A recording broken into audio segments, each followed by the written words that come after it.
Vision. It's something so many gamers take for granted. After all, without vision, there could be no video games. That is, if you have no skill. That's right, strikers. Maybe you thought my last video, the Mario No Jump Challenge, was a little bit basic. I did some pretty sweet gaming, made some pretty hot plays, and was generally an extremely cool guy. But I get it. You're not here for that baby stuff. You're here to watch a real gamer doing some actually impressive gaming. Well, today, that's exactly what you're gonna get. This challenge is one only a god gamer like me would even dare to take on. That's right. Today, I'm gonna play Cuphead. Blindfolded. You thought the challenge was just Cuphead, didn't you? As if I couldn't beat this game with my eyes closed. Literally. LOL. I'm immediately presented with my first challenge. Can I even get out of the first area? Gotta get my bearings with some shots here and boom! Who needs sight? Not ShadowStrikeX. People keep saying that Cuphead's some kind of impossible game that only super gamers can beat. I don't get it. You just jump and you go right and shoot some guys. It's gaming 101, bro. It's not like you need to see to play this game. Alright, I guess this might take a little more thought. After a little bit more trial and error, figuring out a couple places where I've got to stop and actually aim, this is free. I'm not gonna let some stupid nut machine stop me. Nuts. These nuts? Look, I'm not gonna say I'm perfect here. I'm running all over the place and bumping into shit and jumping into pits I never in a million years die to if I could see. But just a few tries later, I'm through the first level. Doubting the integrity of this run? Hey, I don't blame you. What I just did there was pretty damn impressive. But look at this overworld movement. You really think this is a guy who can see? Ridiculous. Yeah, this is free. It's just a single screen where you have to parry a bunch of stuff, which is Cuphead's fancy name for jump on it. It takes a second try because, you know, I can't see, but my rhythm is perfect and I grab a new superpower, which will be very useful as I continue. Look at how obviously I can't see things in the super menu. I bonk my way through the map to this next fight against this blueberry loser who just hopped around the whole fight. I'm just gonna stay here and shoot. Crazy that didn't work. I tried my best to work in some more dashes and other stuff. I dash to the right and shoot. I dash to the left and shoot. It's pretty much all I've got. But this time, I'm really feeling it. I may not be able to see, but I've got vision.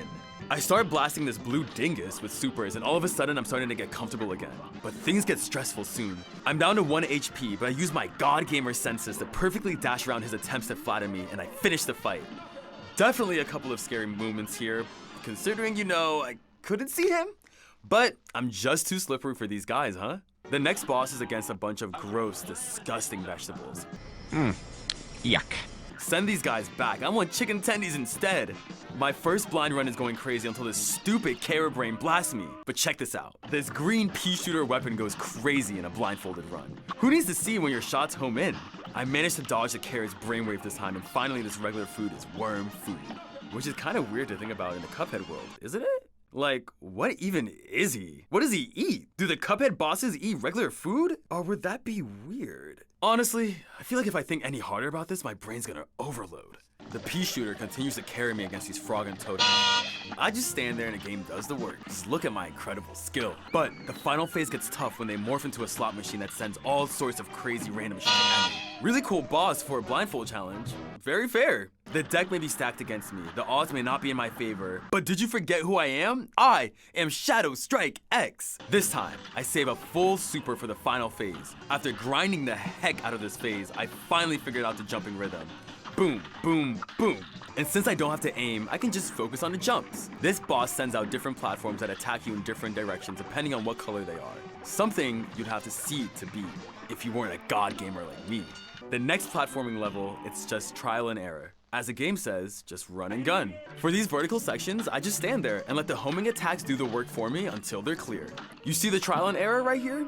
I missed the jumps the first time, but that just tells me I need to air dash the next time. Behold, the intelligence of the one and only ShadowStrikeX. I easily clear the level on my second try. And this boss? Once again, there's no explanation for how I can do this other than my incredible, patented ShadowStrikeX God Gamer genes, baby! Next is one of the plain mode bosses. This is so free compared to the platforming. I just move around and keep shooting. Yawn. I expertly guide my super attack directly into her, and things are looking good on this run. Getting her down to the Cupid phase on 4 hit points is a great sign. After another couple of perfectly aimed super bombs, I'm at the final phase. But thankfully, the boss is so big at this point that I couldn't even miss if I tried. It's a knockout! Up next, we've got one of Cuphead's most iconic bosses, this flower thing. This is another one of those single room boss fights, so I can just sit here and wail on him with the lock-on shots. Easy. I use a perfectly timed Mega Super to dodge a shot, and he's down to his final phase. Oh man, he's off now. He gets one last hit on me, but it doesn't matter. No sight, no problem. With that, the first island is done. Because I'm ShadowStrikeX and every single video game is easy to me, I'm sure that I could blow through the rest of this game with absolutely no problem. After all, I proved without a shadow of a doubt that I can handle this game blindfolded by blasting through these first levels and bosses. In fact, I think I proved it so hard that I'm going to go ahead and cut the challenge off here. You guys don't need to be bored out of your minds with the rest of this game anyway. After such a ridiculous display of pristine gaming skills, the least you could do is throw your boy ShadowStrike a like and a subscribe, huh? See you next time with more godlike gaming and big time challenges, strikers.